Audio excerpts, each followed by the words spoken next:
네, 대단히 반갑습니다. 예, 김밥가게입니다. 지난 그 한 주간의 뉴스를 뒤집어보고 김밥가게 주장을 방송해드리는 김밥가게 리포트 앤 포인트 시간입니다. 자, 오늘 첫 소식은요, 서울신문의 기사입니다. 일본 남녀평등순위 역대 최악 121위라고 그러고 지난해보다 11단계 하락을 했다고 그러죠. 일본이 올해 국가별 남녀 불평등도 비교해서 역대 최악의 순위를 받았습니다.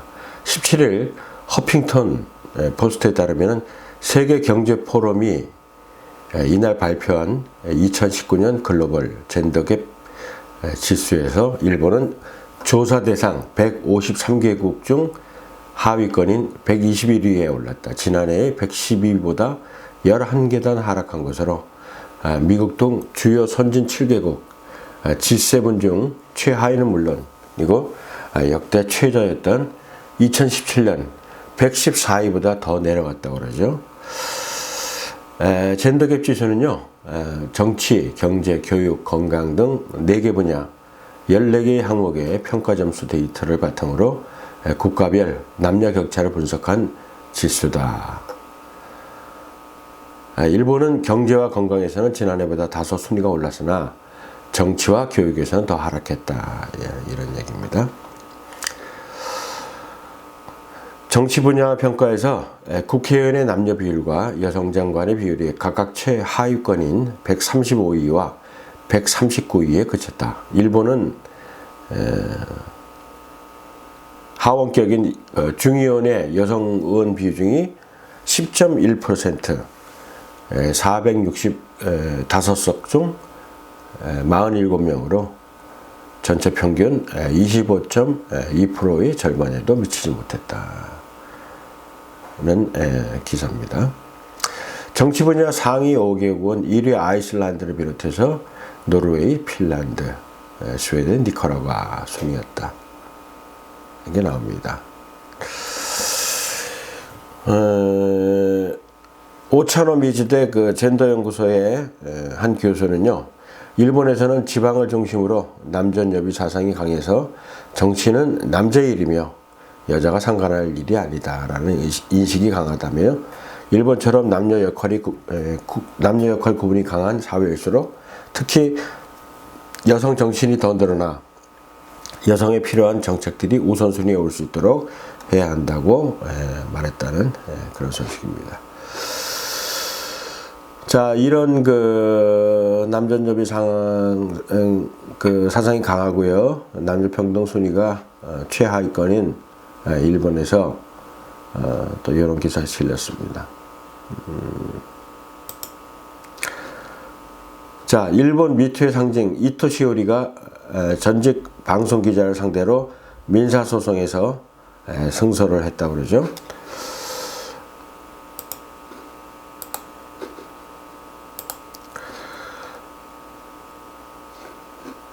일본 미투의 상징인 프리랜서 저널리스트 이토 시오리가 자신을 성폭행한 유명 방송기자를 상대로 한 민사소송에서 승소했다.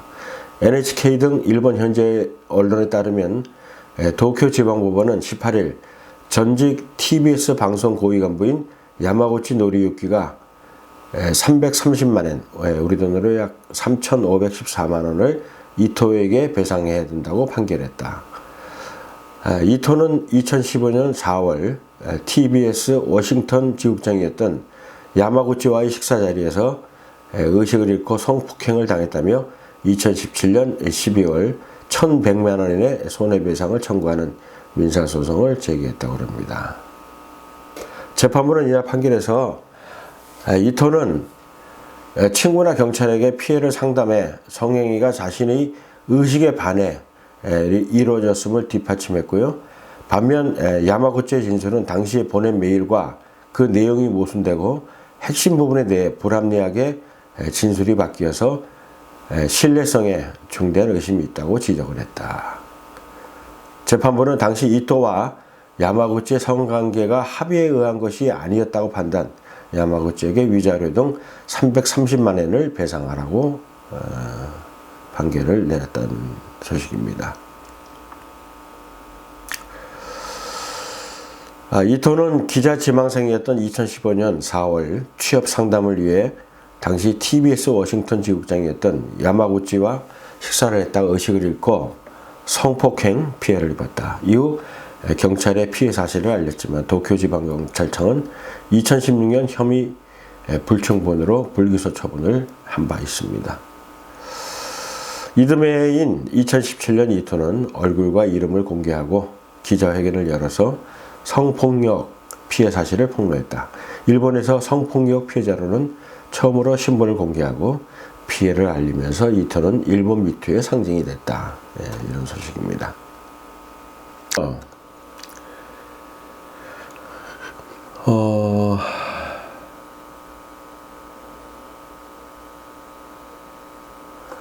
주보던 경북대 명예교수가 밝힌 내용입니다. 대통령이 가해사 입을 떼자 하이에나처럼 덤벼들었다. 문재인 정부 출범 후 100대 국정과제를 추진한 가야사 복원에 대해 학계 내부에서 생생한 비판이 나왔다. 신라 가야사 연구자인 주보던 경북대 교수는 최근 가야와 무관한 지자체까지 모두 45곳이 정부 지원을 얻기 위해 몸부림치고 있다. 면서 연구자까지 적극 나서 지자체의 구미에 맞추려고 심각한 수준의 역사 왜곡으로 나아갈 소지가 있다고 썼다. 2년여 진행된 가야사 광풍을 복귀한 주 교수는 엄청난 정부 예산이 들어갈 가야사 복원이 토목 사업으로 흐르고 있다고 이렇게 밝혔습니다. 지자체마다 중앙정부 예산을 노리고 너도나도 가야사를 들고 나왔다. 지난 8월 국토연구원 회의에 가보니 가야 관련 지자체 수가 45개로 늘었다. 2년 전 100대 국정과제 선정 무렵에 이미 25개 했는데 100 가까이 늘었다는 얘기죠. 글쎄요, 자신의 지역이 가야하고 연관이 있는지 그 역사적 뒷받침이 되거든요.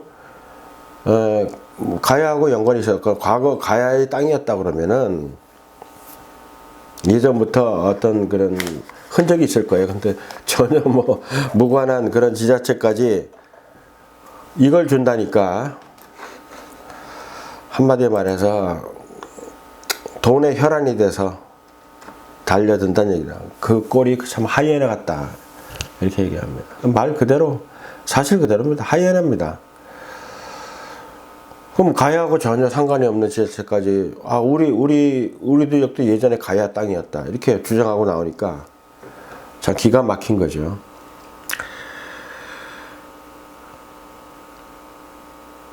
문재인 대통령이 2017년 가야사 복원을 국정과제로 제기했을 때 하일식 한국 고대사 학회장은 대통령이 특정 역사 연구나 복원을 지시하는 것 자체가 적절치 않다. 이렇게 미리 우려가 됐어요. 대통령이 지시를 하면은 자 국정과제로 제기를 하니까 예산이 내려올 거 아니에요. 일반 예산하고 또 틀립니다. 대통령이 언급한 그런 국정과제이기 때문에 예산의 액수가 틀릴 건데 이러자 이제 지자체들이 달려들기 시작하는 거죠. 그러니까 대통령이 이런 발언을 한다는 게 굉장히 위험하다는 얘기입니다. 그거를 알고 했는지 모르고 했는지 좌우지간에 그러니까 후폭풍은 전혀 생각을 안 한 겁니다. 대통령은 가야사 복원을 영원한 소통을 위한 좋은 소재라고 생각해서 얘기했을 것이다. 나쁜 뜻은 아니다. 문제는 결과다. 지자체들이 중앙정부 예산을 넣고 결투하듯 싸우면 영혼함 소통과 화합이란 취지를 살기 어렵다. 김대중 정부 때 1290억 원을 들여 가야사 복원을 진행했는데 당시 대통령 총리 연거가 있는 김해에 집중돼 다른 지역이 소외됐다. 이번 정부에서도 그런 조짐이 보인다. 예전에 박정희 대통령 때 가야사 복원 그 문제가 제기된 바 있었어요. 근데 사실 그때 당시에 박 대통령은 비중을 두지 않았었고 국책 사업으로도 그렇게 그게 포함이 되지 않았었습니다. 그런데 이걸 뭐 어떤 우연의 일치라고 그럴까? 이게 또 이제 가야가 호남 지방에도 걸쳐져 있어서 그랬었는지 몰라도 김대중 정부 또 노무현 정부 문재인 정부까지 이어서 지금 가야사 얘기를 다루고 있습니다. 좀 묘하다는 생각이 들어요. 자, 박 대통령 때 그 도외시되었던 그런 가야사 연구, 가야사 복원 문제가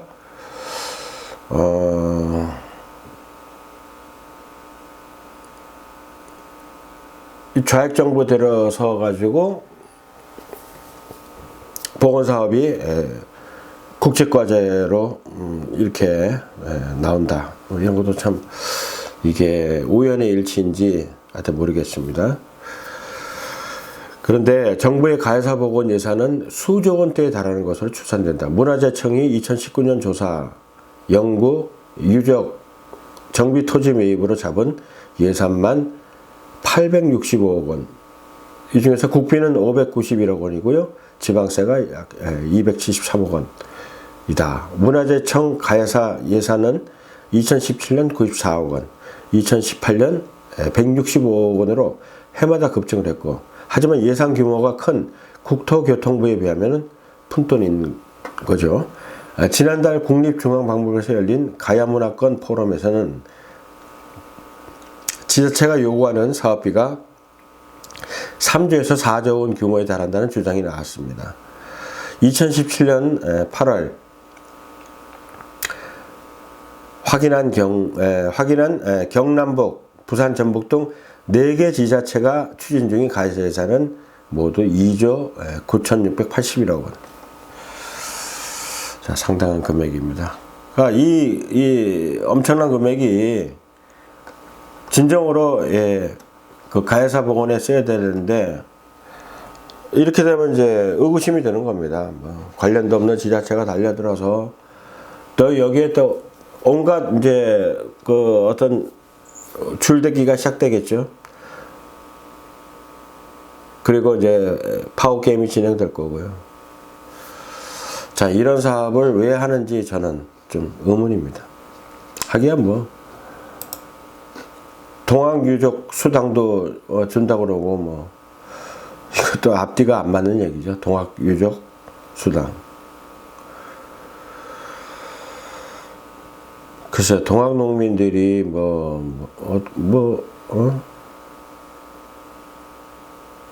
특별하게 누구한테 그 피해를 받습니까? 아니면은 뭐 착취를 당한 적이 있었는지.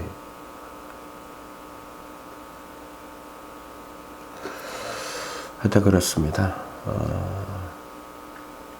좀 알 수 없는 정책들만 하고 있는 것 같아서 좀 답답합니다. 그 뭐라고 얘기해야 되죠? 날치기 판결이 또 나왔었고 뭐 그러다 보니까 이런 생각도 많이 들고 그렇습니다.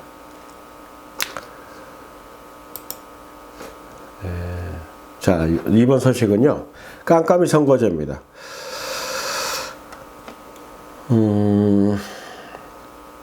국민 절반 이상이 준연동형 비례대표제 도입 등 선거 개편 논의와 관련 제도 자체를 이해하지 못한다고 응답한 것으로 나타났습니다. 선거제 개편과 관련해 국회 논의는 법안 처리라는 종착점을 향해 달리고 있지만 정작 주권자인 국민은 어떤 내용이 어떻게 바뀌는지에 대해 사실상 이해도가 떨어지고 있다. 라고 파이낸셜 뉴스가 밝혔습니다. 12월 12일부터 14일까지 사흘간 실시한 여론조사에 따르면 준연동형 비례대표제 도입에 대해 얼마나 이해하고 있느냐는 질문에 모르겠다가 37.7%, 전혀 모르겠다가 17.2% 등 잘 모르겠다는 답변이 54.9%인데 반해 제도를 이해한다는 답변은 잘 안다 22.9%, 매우 잘한다가 15.2%, 총 45.1%로 나왔다고 그러죠. 국민이 선거제 개편안을 이해하고 있느냐는 문제는 지난 4월 준연동형 비례대표제 법안 패스트트랙 지정 당시부터 제기된 바 있다.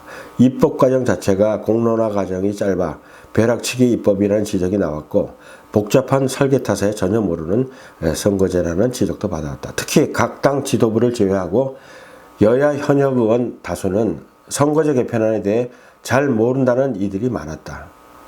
이게 중요한 겁니다. 각 당 지도부를 제외하고 여야 현역 의원 다수는 선거제 개편에 대해 잘 모른다는 이들이 많았다. 여야의 이해득실 떠나 논의 자체가 그들만의 리그라는 비판이 끊이지 않은 이유다.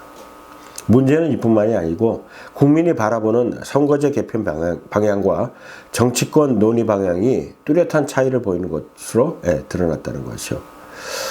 이번 여론조사에서도 선거제도 개편의 핵심은 무엇이 돼야 하느냐는 질문에 비례대표 의석 확대라는 답변은 5.9%에 그친 반면 지역 대표성 강화가 36.7%, 청년과 소외계층의 정치 참여가 34.3%, 당 득표와 의석 간 연동성 확대가 23.1% 순으로 선거제 개편에 따른 개혁 요소 도입에 대한 기대가 많았다. 그러나 역설적이게도 현재 정치권 논의는 개혁 요소 도입에 대한 논쟁보다 비례의석 배분 싸움에 더 초점이 맞춰지고 있는 점에서 밥그릇 싸움이라는 비난 여론도 갈수록 거세질 전망이다.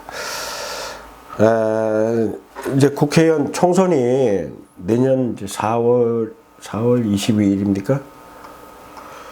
불과 4개월 남았는데 국민 절반은 이 준연동형 비례대표제에 대해서 모른다 그러고요. 유권자가 모르는데 선거를 한다? 투표를 한다? 이것도 좀 우습죠, 그죠? 이제 완전히 그들만의 리그입니다. 참 한심스럽습니다. 이렇게 해놓고 국민들의 표를 기다린다? 그런 것도 좀 앞뒤가 안 맞는 얘기고요. 역시 파이낸셜 뉴스입니다. 김현미 국토부 장관은 2024년까지 자율주행차 핵심 인프라를 구축할 것이다. 글쎄요. 2024년까지 이 정부가 정권을 잡고 있을지는 의심스럽습니다만. 이 기사를 보면서 이런 생각이 들었어요.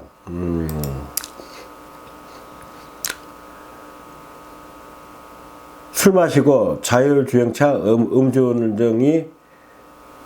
음주운전을 했었을 때 음주운전에 해당이 될까요? 이런 그 블로그를 봤는데, 자, 자율주행차 운전 규정에 대한 전문가 의견은 쟁점으로 음주운전을 해도 되나 찬성 1, 반대 7이고요. 운전 중 휴대전화를 써도 되나 찬성 3, 반대 1입니다. 이거는 4명은 조건부 찬성인데 자율주행 모드에서만 허용이 된다. 휴대전화는 써도 된다는 의견이 3배나 많았고요. DMB 시청, 내비게이션 조작을 허용해야 하나? 이게 또 6대2입니다. 찬성이 6, 반대가 2. 그리고 자율주행차용 면허를 따로 만들어야 되나? 찬성이 7, 반대가 1입니다. 전문가 의견이 이렇게 나왔고요. AI가 모는 자율주행차 탔는데 음주운전이라고 자율주행 시대의 법적 문제, 또 이런 글도 제가 한번 봤습니다.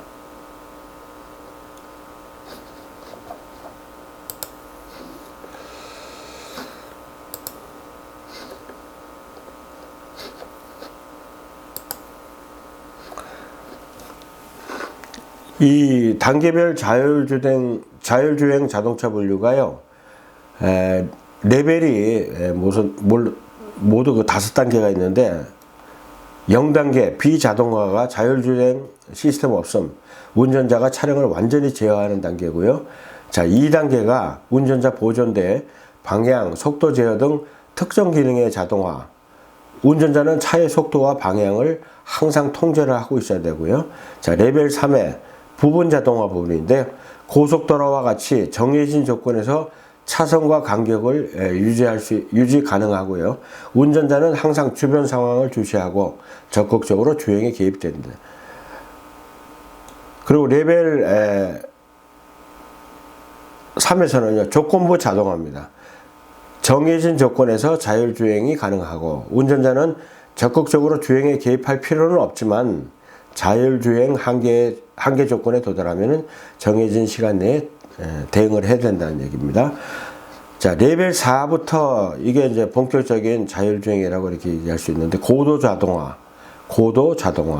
정해진 도로 조건의 모든 상황에서 자율주행이 가능합니다. 그 밖의 도로 조건에서는 운전자가 주행에 개입되고, 마지막 5단계 완전 자동화 단계는요, 모든 주행 상황에서 운전자의 개입이 불필요하고 운전자 없이 주행이 가능하다, 이렇게 얘기를 합니다.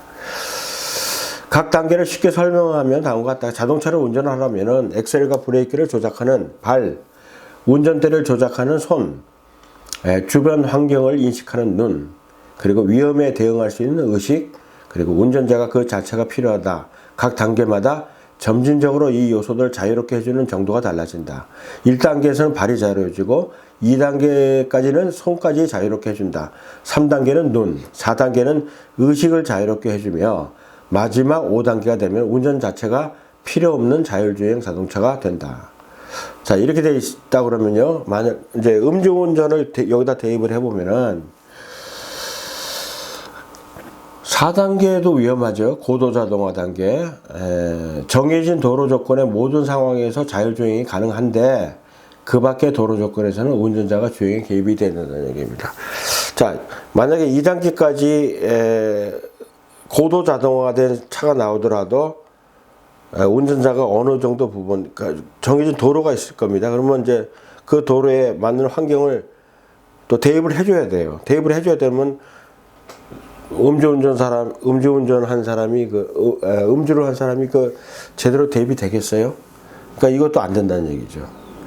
그러니까 완전 자동화 단계에 이르러서나 모든 주행 상황에서 운전자의 개입이 불필요하다.